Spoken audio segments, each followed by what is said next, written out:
Assalamualaikum warahmatullahi wabarakatuh.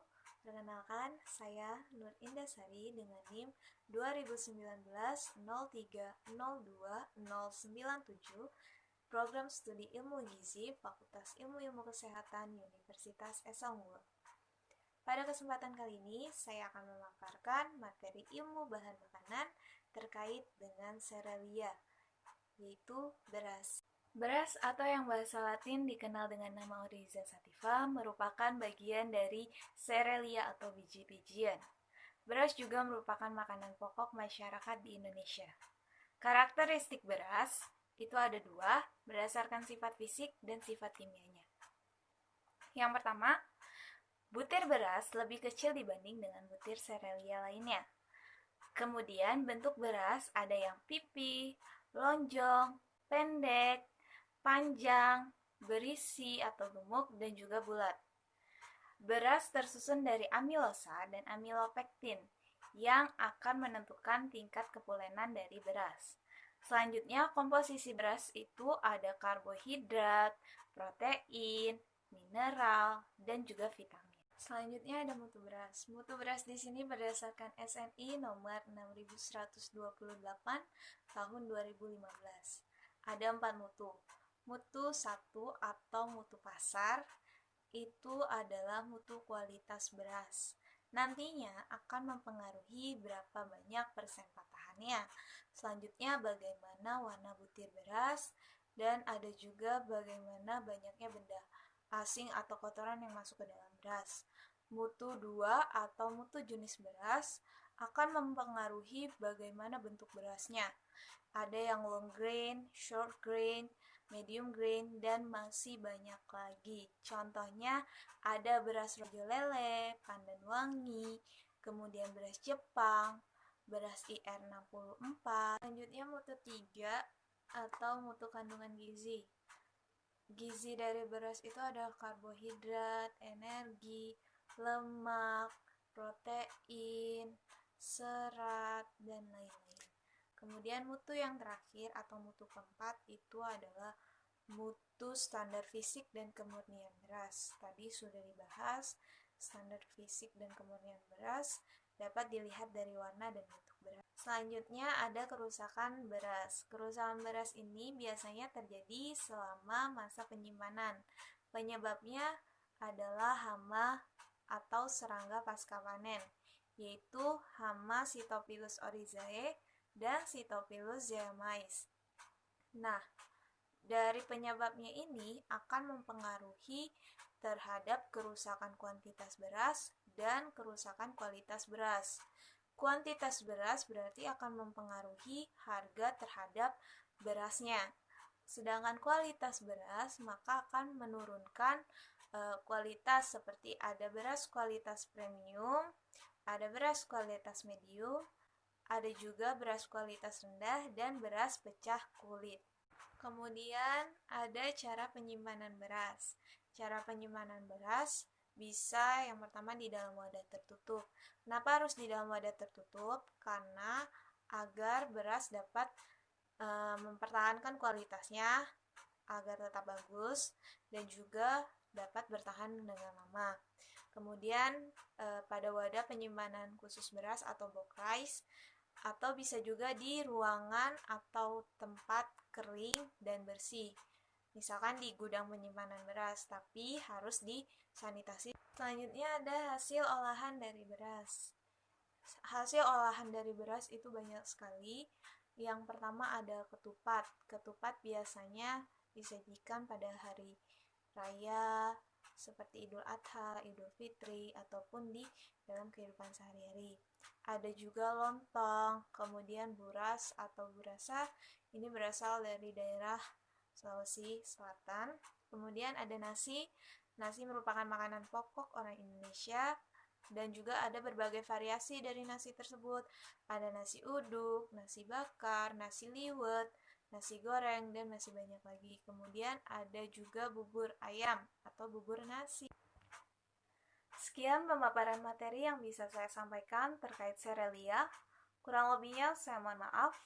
Selanjutnya akan ada pemaparan materi terkait kacang-kacangan yang akan disampaikan oleh rekan saya. Kepadanya saya persilakan.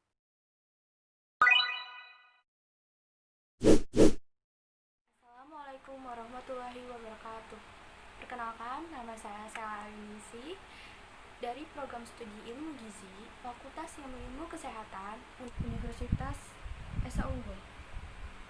Di sini saya akan memaparkan tentang bahan makanan terkait dengan kacang-kacangan, yaitu kacang tanah. Kacang tanah yang memiliki nama ilmiah yaitu Arachisequoia adalah salah satu tanaman polong-polongan yang banyak dibudidayakan di Indonesia. Selain itu, kacang tanah juga memiliki karakteristik, yaitu dia itu merupakan tanaman semak dengan tinggi sekitar 30 cm dan tanaman ini memiliki daun kecil berbentuk oval berwarna hijau. Selain itu, kacang tanah memiliki bunga berwarna kuning dengan buah berkulit keras dengan warna coklat serta memiliki serat di permukaannya.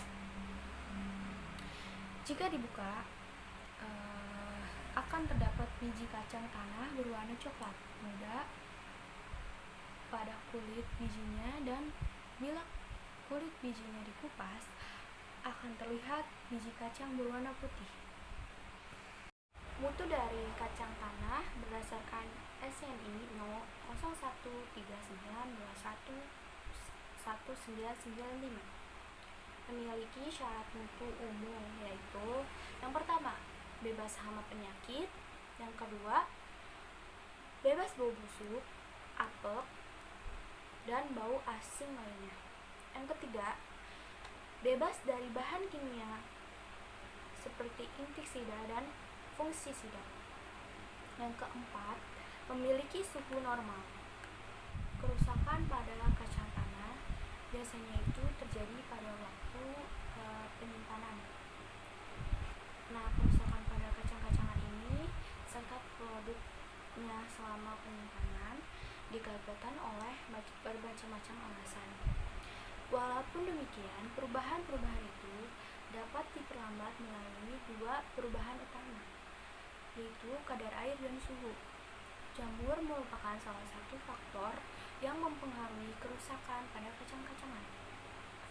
Jamur yang merusak antara lain adalah Mucorales yang dapat merusak kacang-kacangan yang sudah dikeringkan. Nah, kerusakan yang terjadi saat proses penyimpanan kacang-kacangan yaitu kadar air yang tinggi memudahkan perubahan biokimia dan kimiawi dalam kacang-kacangan serta pertumbuhan mikroorganisme. Kadar air yang tinggi membuat fermentasi karbohidrat. Aktivitas ini menghasilkan alkohol dan asam asetat, sehingga menghasilkan bau asam yang khas. Masalah yang ditimbulkan oleh pertumbuhan mikroorganisme pada kacang-kacangan yang disimpan adalah perubahan warna benih, yaitu membunuh benih sehingga kemampuan berkecambah rusak. Nah, perubahan warna biji keseluruhan itu biasanya berbau dan cita rasanya itu buruk, terus terbentuknya aflatoxin yang membuat nilai gizinya berkurang. Perubahan warna coklat gelap atau hitam disebabkan oleh Helminthosporium oryzae, warna oranye oleh Penicillium purpureum. Bagaimana cara penyimpanan pada kacang tanah? Yang pertama itu, kacang tanah disimpan di dalam wadah yang kedap udara. Fungsinya itu agar terhindar dari jamur. Terus kenapa kacang tanah ini tidak disimpan di ruangan yang lembab? Karena kacang tanah akan mudah berbau tengik dan berjamur. Yang kedua yaitu masukkan ke dalam kulkas. Fungsinya itu agar kacang ini lebih awet gitu, dan tidak mudah bau tengik gitu. Terus yang ketiga itu bisa ditambahkan daun serai. Fungsinya itu agar tidak berjamur sekaligus tidak menimbulkan bau tengik itu, dan wanginya itu harum. Seperti yang kita tahu, hasil olahan dari kacang tanah ini sangat banyak sekali. Di sini saya hanya mencontohkan 6 dari masing-masing contoh dari olahan dari kacang tanah tersebut.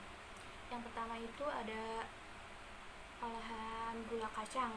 Nah, dibuat dari gula merah yang dicampur dengan kacang. Rasanya manis. Biasanya yang sering makan kayak gini tuh anak-anak biasanya. Yang kedua itu ada enting-enting. Enting-enting itu kacang dikupas, kemudian disangrai dan ditumbuk kasar. Setelahnya dicampurkan adonan karamel gula. Nah, biasanya rasanya manis dan gurih. Terus ada rempeyek. Rempeyek itu dibuat dari tepung beras, maizena, telur, serta daun jeruk dan lainnya. Si rempeyek ini tuh rasanya tuh renyah, sedap karena ada irisan daun jeruknya itu tadi. Terus yang keempat ada kue kacang. Nah, kue kacang ini biasanya terdapat pada saat kita ada acara Idul Fitri. Yang keempat ini ada kue kacang. Nah, kue kacang ini biasa kita temui ketika kita merayakan hari raya. Kue kacang ini terbuat dari campuran kacang, terigu, terus gula halus, garam, vanili, dan pasta kacang tentunya.